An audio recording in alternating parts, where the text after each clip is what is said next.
I want you to pull up a mental map of Europe for a second. Close your eyes if you have to, unless you're driving, of course. Right. Find Italy, the boot.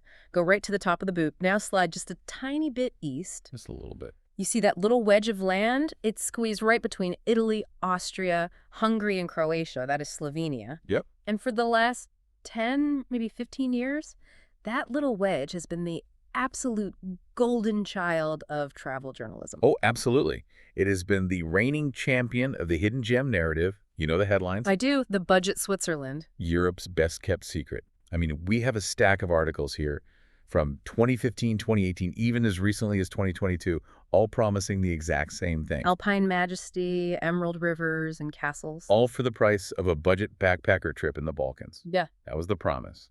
And that brings us to the core conflict of today's deep dive, because we are looking at a fresh stack of sources, trip reports, financial logs, and even biological safety data from the year 2026. Right. And the data is screaming one thing very clearly. The hidden gem narrative is dead. Completely dead. It's not just dead. It has been, well, it's been commercialized, packaged, and sold at a 300% markup. Wow. If you go to Slovenia in 2026 expecting a bargain, you are going to be very, very confused when you see the credit card bill.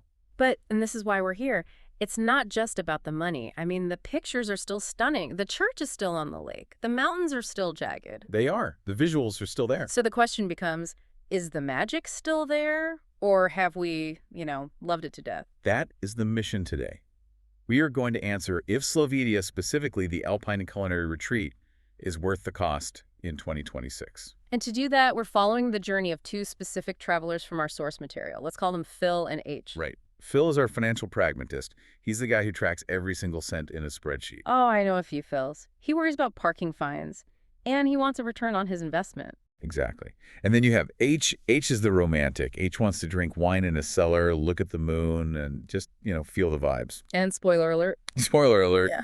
Phil is having a panic attack looking at the rental car prices, while H is having the time of their life, but only because they managed to escape the main tourist hubs. Okay, so we're going to cover everything today. We're going to talk about the Disneyfication of nature. A term I have a lot to say about.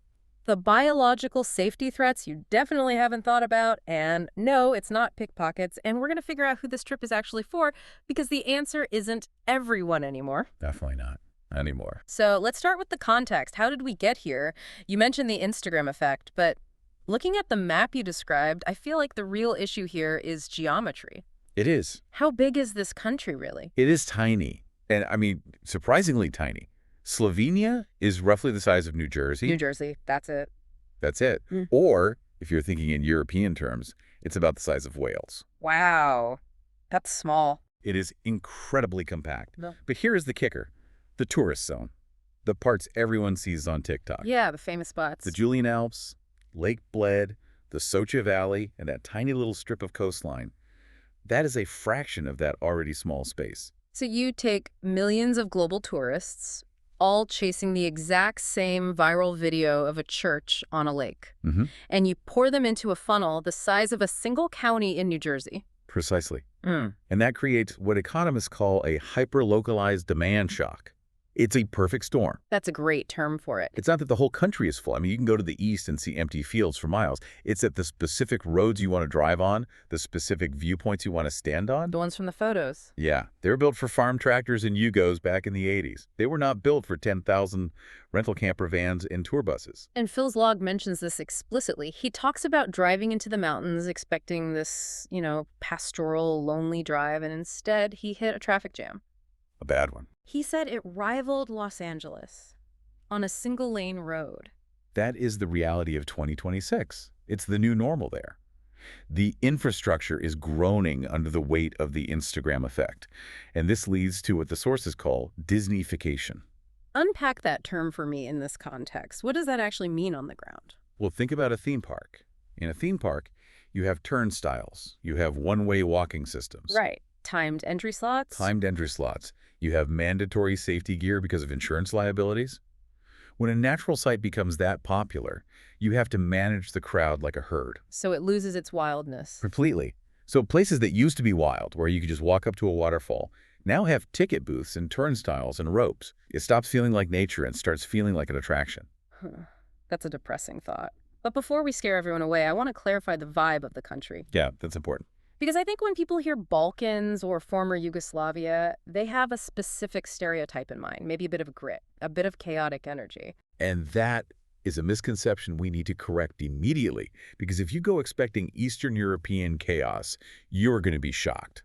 In 2026, Slovenia is firmly, undeniably Central Europe. What does that distinction mean for the traveler on the ground? What does that feel like? It means you should think of Austrian organization meeting Italian relaxation, but with a Slavic soul. I like that. It is clean. I mean, hyper-orderly, the streets are swept, the buses run on schedules that actually mean something, it's efficient. So if I'm looking for a wild, rule-breaking adventure where I can negotiate prices and ride in the back of a truck, this isn't it. Absolutely not, no. If you want to rave and cheap beer and grit, go to Belgrade. Right. If you want to drink natural wine, go to sleep at 9:00 p.m. because you hiked 10 miles and wake up to perfectly paved roads, you come to Slovenia. Yeah. It is an alpine retreat. It is polite. It is safe. Polite is a good word, but politeness often comes with a price tag. It certainly does. And this is where we need to open Phil's spreadsheet. Because the financial reality check in these sources is, well, it's brutal. It is the most shocking part of the data, honestly. So let's look at the cost of hidden gems.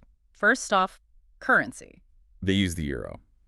And by 2026, inflation in the Eurozone has stabilized somewhat, but the specific service pricing in Slovenia has just skyrocketed into the premium tier. Okay, I want to stop you on the accommodation numbers because I'm looking at Phil's notes and the math isn't adding up for me. He's claiming that a hostel bed, a bunk in a room with strangers, Yep, a dorm bed. is hitting 35 to 50 euros a night. In Bled or Ljubljana during peak season, easily, yes. 50 euro is not uncommon at all. Play devil's advocate for me. I can get a hostel bed in parts of Spain or certainly in Budapest for half that. For sure. Why is Slovenia commanding that premium? Is the thread count double? What's going on? It's that supply constraint we talked about. It all comes back to the geometry. Slovenia has strict zoning laws, especially in the alpine regions. So they can't just build endlessly. Exactly. They aren't building high-rise mega hotels to warehouse tourists. They want to preserve the landscape, which is great, but it means you have a fixed number of beds and an exponentially growing number of visitors. So you're paying for scarcity. You are paying for the privilege of being there. But, and this is where the deep dive gets useful, Phil noticed a sweet spot. Okay. The sources highlight a massive discrepancy between the value of a hostel and the value of a turistyczna kamienia. The farm stay. Exactly, the farm stay. Now, break that term down for me. In the U.S., if you tell me I'm going on a farm stay, I assume I'm sleeping in a barn. Right, with the hay. Yeah, maybe there's no AC, and I might have to milk a goat to get breakfast. No, erase that image completely. In Slovenia, a turistyczna kamienia is a specific, regulated category of accommodation. Okay. It usually means a working farm that has converted a wing of the main house or maybe built a separate annex for guests. These are often renovated, modern rooms with private baths, Wi-Fi, everything you'd expect in a decent hotel. But the price point is different. The price is usually around 100 to 140 trees per night for a double room. Okay, so 60 or 70 euros a person. That's more than the hostel, but not by a crazy amount. Right, but here is the value proposition. That price almost always includes breakfast. And we are not talking about a bowl of cereal and some sad toast. Phil's log gets very poetic about the breakfasts. It's a feast. It's a proper meal. We're talking about cured meats that were smoked in the shed out back. Cheeses made from the cows you can literally see out the window. Wow. Homemade yogurts, fresh baked bread, jams from their own orchard. It's incredible. So for an extra 20 euro over the hostel price, you're getting a private room on a beautiful farm and a breakfast that would cost you 40 euro in a trendy cafe. It is a complete no-brainer. The value hack here, if there is one, is to stop trying to live like a backpacker in the city centers and start living like a guest in the countryside. But then there's the other end of the spectrum, the luxury traveler. Which has gone stratospheric, just absolutely through the roof. If you want a hotel room with a view of Lake Bled or one of those high-end glamping spots, Which are basically luxury tents with jacuzzis, right? pretty much, you are looking at 350 to 600 euro per night, minimum. So the middle class of travel has sort of evaporated. It feels like it. You're either savvy at a farm stay or you're paying huge money. Or you're overpaying for a bad hostel. Those are the buckets, yeah. Let's talk about food costs. Phil describes it as a tale of two cities. It is. It really is. On the low end, you can still eat cheaply if you eat like a local on the go. The burek is the savior Let's here. describe the burek for someone who's never had one. Okay, so it's a staple of the Balkans. It's phyllo dough pastry, and it's filled with either meat or cheese or spinach, rolled up or layered, and baked until it's greasy and crispy and perfect. Sounds amazing. It costs about 3.50 otter. It is a calorie bomb. It is delicious, and it will keep you full for half the day. It's a full meal. And pizza. I was surprised to see that mentioned. Surprisingly excellent. I mean, you have to remember, Slovenia is right next to Italy. The pizza culture is strong. You can get a world-class wood-fired pizza for 12 to 15 euros. Okay, that's reasonable. But if you want a sit-down meal, a nice dinner. That's where the jump happens. A traditional tavern, they call it a gostilna, is going to run you 40 euro to 55 euros per person for a 3-course meal with house wine. That's standard Western European pricing. That's Germany pricing. That's not a bargain. No, not at all. It's on par with northern Italy. And if you go to the high end, Slovenia has gone Michelin crazy. Really? Oh, yeah. The chefs there are incredibly talented, and they are leveraging all these amazing local ingredients. Tasting menus at places like Hasha Franco are world-class, but you are paying for it. How much? You're paying 250 to 300 euro per person. So the cheap eats narrative is really only true if you're living on bakery items. Correct. But honestly, the biggest budget breaker in the notes wasn't the food. It wasn't even the hotels. It was the transport. The rental car situation. I saw the number 700 euro and I thought it was a typo. It is not a typo. This is critical for anyone listening who is planning a trip. A compact car rental, we're talking a VW Golf or similar, for 1 week in July, The height of summer. is ranging from 500 euros to 700, Just for the car, before gas. just for the metal, plus gas, which is hovering around 1.65 per liter. Why? Is there a car shortage? What is driving that price? It's a combination of things. A lot of rental companies reduced their fleets post-pandemic, and they never really fully bounced back. And again, it's that intense seasonal demand. Everyone comes in July and August. And everyone wants a car because the trains don't go to the waterfalls. It's a captive market. And when you add up the activities, the boat to Bled Island is 18, the church entry is 12, Vintgar Gorge is 15 euro plus parking. You are hemorrhaging money just to stand in the places you saw on Instagram. Phil put together some daily budget profiles that are very helpful to visualize this. He created the scraper, the budget traveler trying to survive on 75 a day. And his note says, miserable. It is. You're stressing about every bus ticket. You can't do anything spontaneous. Then you have the smart traveler doing the farm stays, splitting the rental car. That's 140 to 180 years a day per person. That feels like a realistic vacation budget for a professional. It is. That's the sweet spot. And then the Alpine Lux is dropping 450 plus per day, easily. So here's the million-dollar question, or maybe the 450 question. Is it good value? It depends entirely on your comparison point. If you compare it to Switzerland, yes, it is 40% cheaper than Switzerland. Okay. If you want the Alps, clean roads, and safety, it is a discount compared to Zermatt or St. Moritz. But compared to the rest of the Balkans? It's double the price. If you compare it to Bosnia, Serbia, or Albania, Slovenia is exorbitant. But, and this is what our sources call the reliability premium, you are paying for certainty. What does that mean? Reliability premium. It means you are paying for food safety regulations that are strictly enforced. You are paying for perfect roads. You are paying for a general sense of order. So you're not taking a gamble. You aren't gambling on whether the bus will show up or if the water is safe to drink. Yeah. Everything works. So you're paying for the Central Europe efficiency we talked about earlier. Exactly. That's the premium. Let's move to the actual experience. Let's say you've accepted the budget. You've swallowed the 700 car rental pill. You land in Ljubljana. What is that arrival like? According to the logs, it's a breath of fresh air.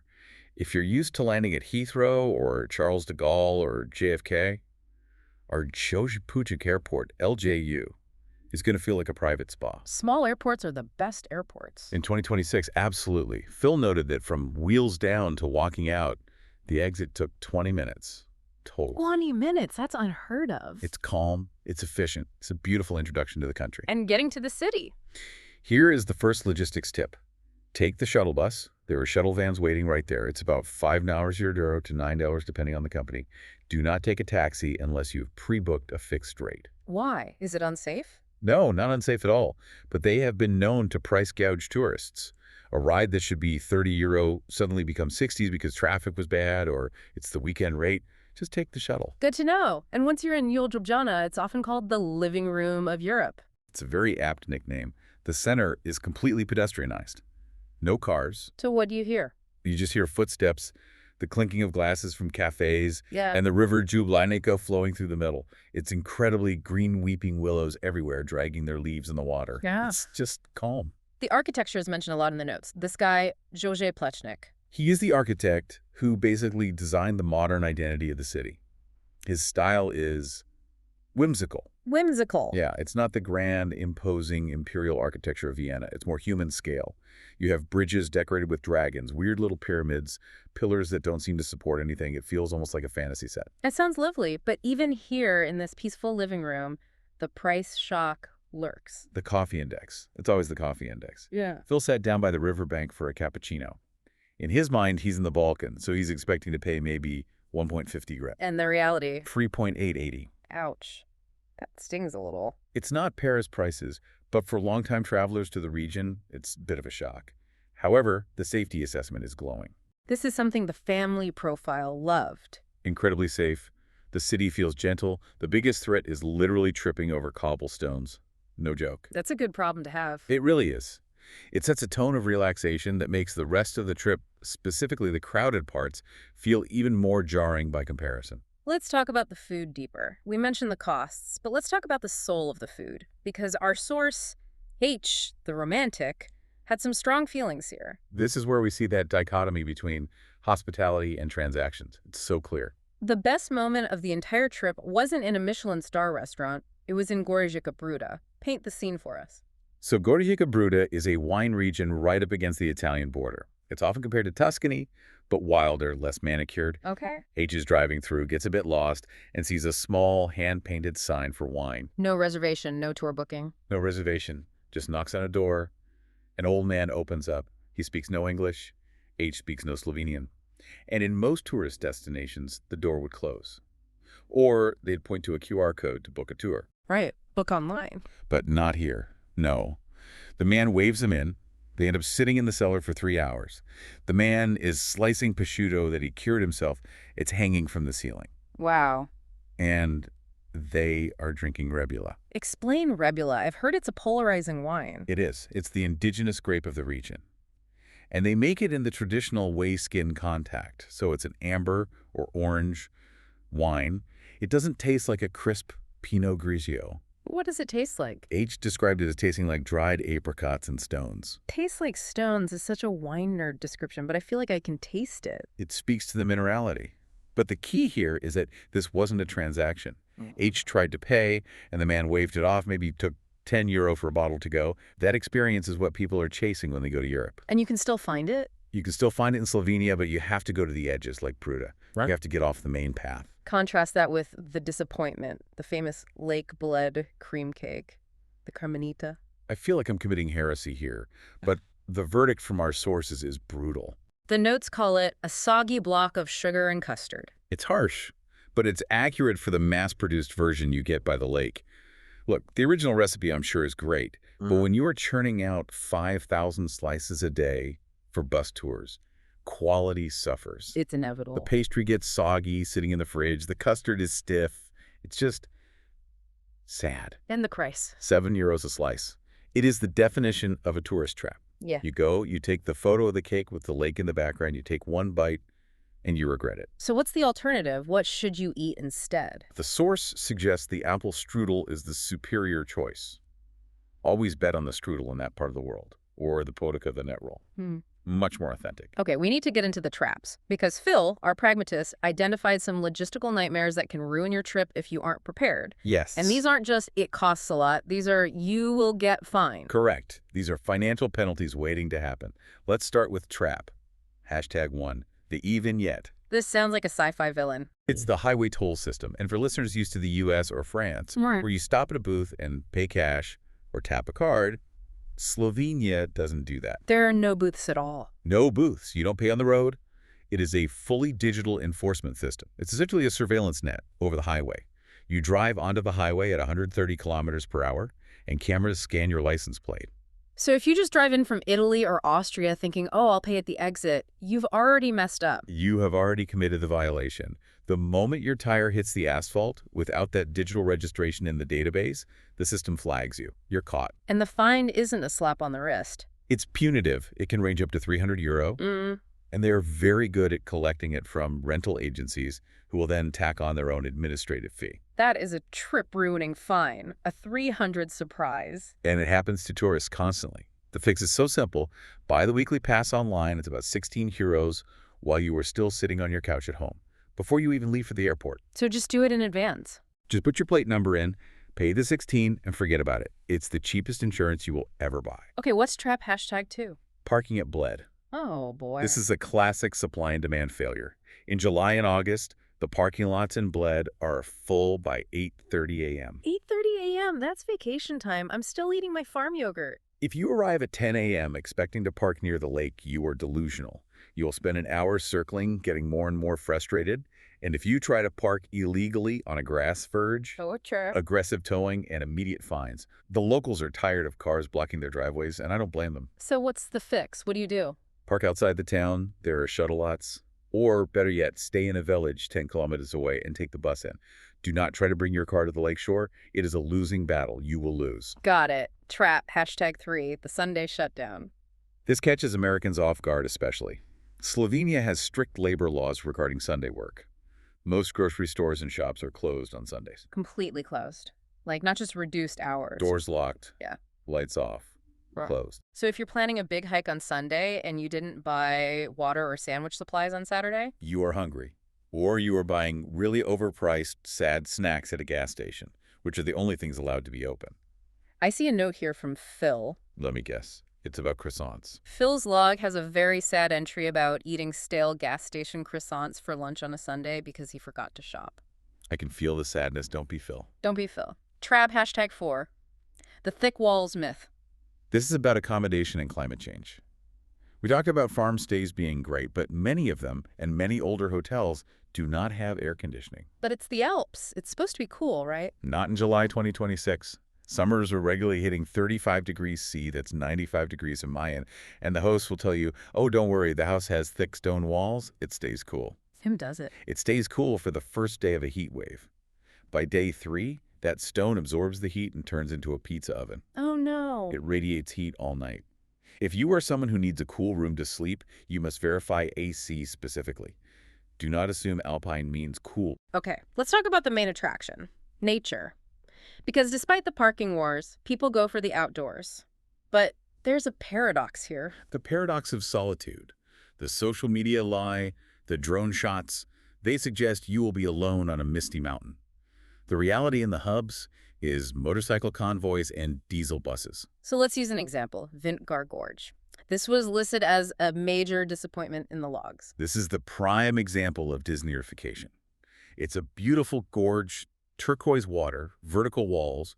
They've built this amazing wooden walkway that's bolted into the cliff. The visuals are stunning. Sounds amazing. What's the catch? The experience. It's a conveyor belt. You are in a single file line with hundreds of other people. You are moving at the speed of the slowest walker in front of you. Can you stop to take a photo? If you stop, you block the 50 people behind you who will give you dirty looks. Yeah. And here's the kicker. You are wearing a mandatory hard hat. Wait, everyone is wearing hard hats, like we're on a construction site. Yes, for safety against falling rocks, which is understandable. But psychologically, it just ruins the vibe. You look around and see a sea of yellow plastic helmets. That does not sound like communing with nature. Phil said he felt like he was queuing for a ride at Six Flags, not exploring nature. That is the opposite of the hidden gem dream. But then you have the triumph, the Vrejši Pass. Now, this is where Slovenia redeems itself. This is the highest mountain pass in the country. It connects the north to the south, right through the heart of the Alps. Describe the drive. It's intense. It's an experience in itself. 50 hairpin turns. They are numbered. Turn 1, turn 2, all the way up to the spine of the Julian Alps. It's cobblestoned in some corners. It requires your full focus. But the reward. At the top, you are surrounded by these jagged limestone peaks that look like dragon teeth. You can step out of your car and walk 10 minutes in any direction, and suddenly the crowds are gone. It's just you and the mountains. That's what people are looking for. The sources describe eating a gas station sandwich while sitting on a rock up there and saying it beat any paid view in Bled. Hands down. That's the H vibe coming through. It's free, minus the gas, it's raw, and it's real. But speaking of real, we need to shift our definition of safety. We said humans are safe. But nature in Slovenia has biological threats that people, especially from North America, underestimate. We need to talk about ticks and bears. Let's start with the small one, ticks. I feel like every hiker ignores this until it's too late. Is it just Lyme disease? We hear about that a lot. No, and this is critical. In Central Europe, and specifically Slovenia, the big risk is TBE, tick-borne encephalitis. That sounds significantly worse than Lyme. It is. Lyme is bacterial. If you catch it early, antibiotics handle it. TBE is viral. It attacks the central nervous system. Wow. It can cause meningitis, brain inflammation. It is not something to mess around with. There's a vaccine, but most tourists don't get it. So what is the protocol? Is it just wear long pants? It's chemical warfare. You need picaridin, or DE, a strong repellent. And you need to do a full body check every single night. If you are hiking in the brush, you have to assume you have picked one up. Okay, moving up the food chain. Bears. I think a lot of Americans assume European mountains are tamed like a manicured park. That is a dangerous assumption. Slovenia has one of the highest densities of brown bears in the world, specifically in the Kuchevje forests in the south. But that's far from the Alps, right? It used to be. But what the 2026 logs are showing is that their territory is expanding. They are moving north into the alpine valleys where the tourists are. So you're on a hike, you're solo. What is the one thing you absolutely should not do? Do not wear noise-canceling headphones. Explain the logic there. A bear attack in Slovenia is almost always a defensive reaction. You startled it. If you were listening to a podcast, maybe this podcast, and you round a blind corner silently, you create a surprise encounter. And that's when things go bad. That's when they go bad. You want the bear to hear you coming 3 minutes before you arrive. So silence is actually your enemy here. Correct. Step on twigs, Yeah. talk to yourself, sing. Let the forest know you were there. And finally, the weather. It's not just a threat to your plans. No, it's a threat to your safety. Sudden storms. The Julian Alps are notorious for this. It could be sunny at noon and hailing with lightning at 12:30. And the ground. The limestone gets incredibly slippery when wet. The sources mentioned seeing tourists in flip-flops sliding down trails during a rainstorm. It's a rescue waiting to happen. Don't be the flip-flop tourist. Please, just wear trail runners with good grips, not that hard. So we've covered the good, the bad, and the expensive. We've spent a lot of time tearing apart the budget. Let's say I'm listening to this, I look at my bank account and I say, I can't do 700 euros for a rental car. A very common reaction. Where do I go? Give me the 2005 Slovenia experience in 2026. The sources offer some great pivots if you want the Slovenian vibe, but cheaper or wilder. Okay, alternative #1. You want the Alpine Lake, but you hate the Bled crowds. Go to Lake Bohinj. It is only 25 minutes away from Bled. So close. Why isn't it ruined yet? Because it is inside the Triglav National Park. Development is strictly restricted. There are no casinos, no massive hotels on the water, no castles. So it's less of a resort. It's wilder. The water is darker and deeper. The mountains feel closer. It feels more serious in a good way. It's for nature lovers, not just picture takers. Alternative #2. You want the German efficiency and clean lakes, but maybe less hype. Cross the border into Austrian Carinthia. Lakes like Millstätter See or Weissensee. Wait, Austria is cheaper. That feels counterintuitive. Austria is supposed to be the expensive one. Usually, yes. But because Lake Bled is a global bucket list item, the hotels there have inflated prices artificially. The Austrian lakes are mostly for German and Austrian domestic tourism. They haven't been hit by the viral hype machine. In the same way, no. So you get better infrastructure, cleaner beaches, and often better hotel rates because you aren't competing with the entire world for a room. Alternative #3. You want the budget hidden gem that Slovenia used to be? The real bargain? You get on a plane and you go further south. You go to Lake Ohrid, North Macedonia. This is the time machine option. It is. It feels like Slovenia 20 years ago. Ancient, crystal clear water. Profound history tracks. Beautiful Orthodox churches perched on cliffs over the lake. And the budget. You can live like a king for 50 euros a day. That's the price of a hostel bed in Ljubljana. Exactly. You can sit down at a lakeside restaurant, order a whole grilled trout and a bottle of wine, and the bill will be 15. But you lose the efficiency. You're trading something. You do. The buses might not run on time. The roads might have potholes. You are trading convenience for cost and arguably a more raw kind of authenticity. And there was a combo strategy mentioned for the strategic traveler. Venice Loop. This is the pro move. Fly into Venice, rent a car there.